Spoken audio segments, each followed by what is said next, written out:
President Trump is expected to address plans for creating economic growth when he speaks tonight to Congress. He's already ordered a review of banking regulations implemented after the 2008 financial crisis.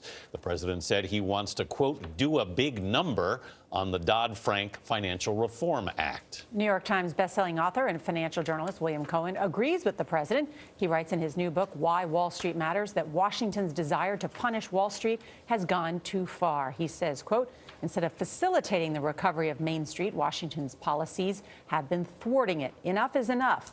The ongoing vilification of Wall Street and the entire financial system has got to stop. William Cohan joins us now. What do you mean? Well, what I mean is that the pendulum has basically swung too far. First, it swung too far when Wall Street got out of control and leading up to the financial crisis in 2008. The reaction to that, unfortunately, was too much regulation.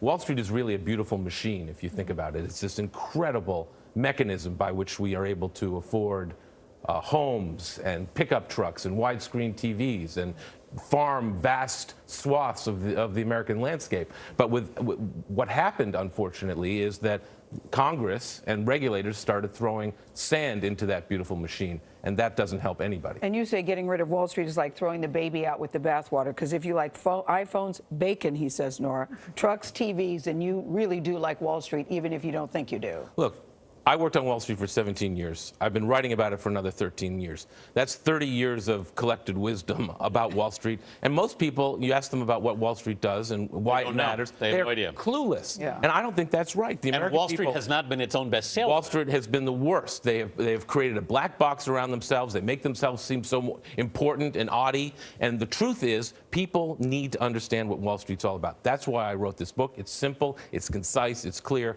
and it's just a what do they need to understand, Bill? Yeah. Well, they need to understand that Wall Street is the engine of capitalism. It's the left ventricle of our system. And it's not just in the U.S., it's around the world. Mm-hmm. It's the ability to provide capital to people who want it, to start businesses, to grow businesses, to hire more people, to pay them more.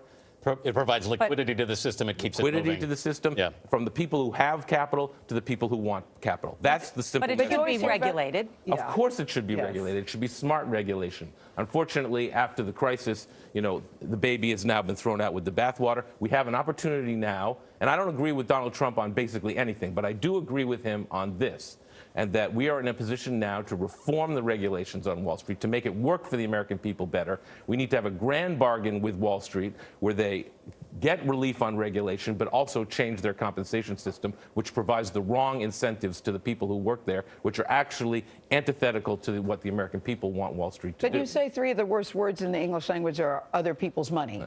And that's what people think about when they think about Wall Street. You take, you gain, and the normal guy loses.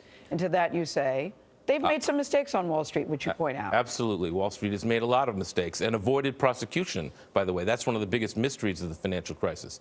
Why? You think there should have been more prosecution? Absolutely, there should have been more prosecution. There was a lot of evidence of wrongdoing, and it should have been done. Instead of that happening, though, the regulators and the politicians have decided to villainize Wall Street. And that ends up just villainizing the American people, and that's not right. We need Wall Street to work properly and fluidly to allow capital to be distributed to people who want it, to grow businesses, to hire more people, to pay them more, so people can buy iPhones and buy pickup trucks and buy the TVs that they want. There wouldn't be any of those things without Wall Street, Well, and we need to know that. Know what Wall Street is, because you say, is it a place? Is it an idea? Is it a bank? Is it a hedge fund? Is it the entire financial community? Well, all those things. It's all of the, and you say it's all of the above. And more, and essential to our way of life. And we better, that's why I wanted to write this, so people have a clear understanding of what it's all about. All right. It's small, and you can put it in your purse. Thank you very much, Bill. Always like when that happens. It's a quick read. Thank you very much. Why Wall Street Matters is on sale today.